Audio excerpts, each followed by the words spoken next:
Thank you, Mr. Chairman. There does seem to be clear unanimity here about the absolute requirement that there be full accountability, and I want to focus attention on one specific area. We've used a lot of money from TARP and other programs for AIG, and there's going to be another $30 billion that already has been authorized with no additional requirement that AIG disclose to us how specifically that money is used.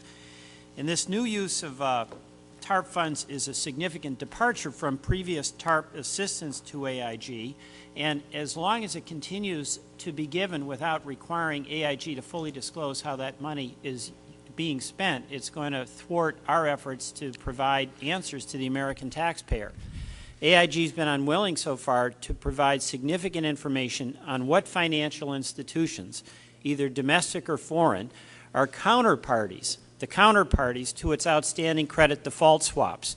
That's why, for example, we still don't know who received much of the money that the Federal Reserve gave to AIG. I think we're all in agreement that taxpayers are entitled to know how their money is being spent. And what I'd like to know on behalf of the American taxpayer is basically this.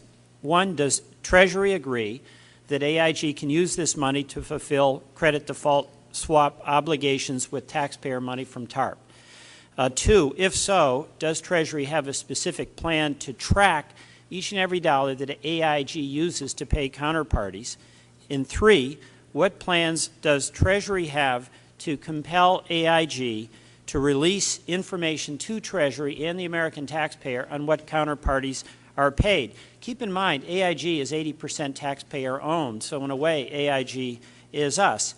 Now, the justification, of course, for giving any aid to AIG is the systemic risk that Treasury and the Fed have concluded exists if we let it go under. It's one thing, however, if that systemic risk and the funds that are transferred are used to protect average Americans who have annuities and insurance policies with AIG. It's quite another if that money is being used basically to hedge the bets and reward speculators, investment banks, hedge funds that simply bet wrong on some of these credit default swaps.